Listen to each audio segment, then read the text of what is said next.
نحمده ونصلي على رسوله الكريم اما بعد. محترم سامعین، السلام علیکم ورحمۃ اللہ وبرکاتہ. آج کا حلقہ ابو اسید الساعدی رضی اللہ عنہ کے لیے مخصوص ہے، جو جلیل القدر صحابہ رضوان اللہ علیہم اجمعین میں سے ایک ہیں اور غزوہ بدر میں شریک ہونے والوں میں سے سب سے آخر میں دنیا سے رخصت ہونے والے صحابی ہیں. ان کے بارے میں مزید جاننے سے پہلے یہ چینل سبسکرائب کریں اور اس طرح کی انفارمیٹیو ویڈیوز کے لیے بیل کے بٹن پر کلک کریں تاکہ آنے والی انفارمیٹیو ویڈیوز آپ تک پہنچ سکیں. آج کے حلقے کی شخصیت کا نام مالک بن زرارہ بن ربیعہ ہے. یہ اپنے نام کی بجائے حلقہ اصحاب رسول صلی اللہ علیہ وسلم میں کنیت سے مشہور ہیں، اور ان کی کنیت ابو اسید الساعدی ہے رضی اللہ عنہ. انصار کے مشہور قبیلہ خزرج کی شاخ بنو ساعدہ سے تعلق رکھتے ہیں. ان کے والد کا نام زرارہ اور بعض روایات میں مالک ہے، اور والدہ کا نام عمرہ بنت الحارث ہے جو بنو ساعدہ ہی سے تعلق رکھتی ہیں. حضور علیہ السلام کے ساتھ بدر، احد، خندق، فتح مکہ سمیت تمام غزوات میں شریک رہے ہیں. آخری عمر میں جب بینائی جاتی رہی تو فرمایا کرتے تھے کہ اگر بدر میں تمہارے ساتھ ہوتا اور میری بینائی نہ گئی ہوتی تو میں بلا شک و تردید تمہیں وہ گھاٹی دکھا سکتا تھا جہاں ہم نے فرشتوں کو اترتے دیکھا ہے.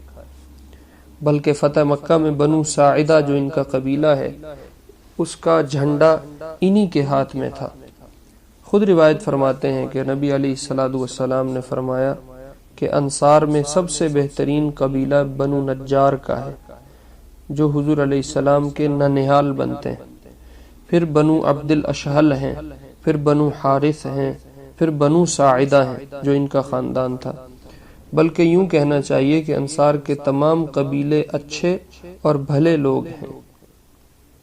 ہجرت سے پہلے مسلمان ہوئے تھے اور انصار کے بیعت عقبہ میں مقرر ہونے والے 12 نقیبوں میں سے ایک ہیں. آپ علیہ الصلوۃ والسلام سے بہت سی روایات نقل کی ہیں. بقی ابن مخلد رحمہ اللہ نے ان کی مرویات کی تعداد 28 لکھی ہے. ان کی مشہور روایات میں سے ایک یہ ہے کہ فرماتے ہیں ہم رسول خدا صلی اللہ علیہ وسلم کے پاس بیٹھے تھے جب ان کے پاس بنو سلمہ میں سے ایک شخص آیا اور پوچھا، یا رسول اللہ صلی اللہ علیہ وسلم، میرے والدین کے دنیا سے چلے جانے کے بعد ان کے حقوق میں سے ایسا کیا حق بچا ہے جس کے ذریعے میں ان کی فرما برداری اب بھی کر سکوں؟ تو آپ علیہ الصلوۃ والسلام نے ارشاد فرمایا، ان کے لیے دعا و استغفار کرنا اور ان کے بعد ان کے کیے ہوئے عہد و پیما کو پورا کرنا، اور وہ خونی رشتے جو انہی کے ذریعے جڑنے تھے انہیں جوڑتے رہنا، اور ان کے تعلق اور دوستی والوں کا اکرام کرنا. یہ حقوق اب تمہارے ذمے وابستہ ہیں. یہ روایت ابو داؤد رحمۃ اللہ علیہ نے اپنی سنن میں ذکر کی ہے. ابو سعید رضی اللہ عنہ نے 78 سال کی عمر پائی ہے. معاویہ رضی اللہ عنہ کی وفات سے کچھ پہلے 40 ہجری میں مدینہ ہی میں ان کا انتقال ہوا ہے، اور یہ اصحاب بدر میں سے آخری رخصت ہونے والے صحابی رضی اللہ عنہم ہیں.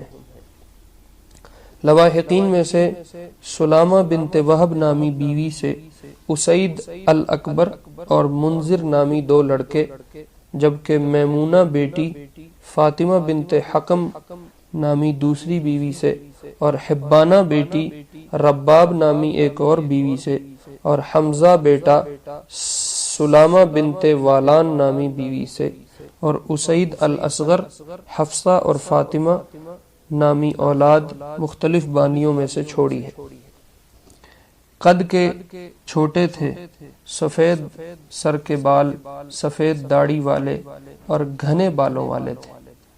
یہ کچھ مختصر احوال ابو اسید الساعدی رضی اللہ عنہ کے متعلق کتابوں میں ملے ہیں. اللہ رب العزت ان حضرات کے تذکروں کو زندہ کرنے کے طفیل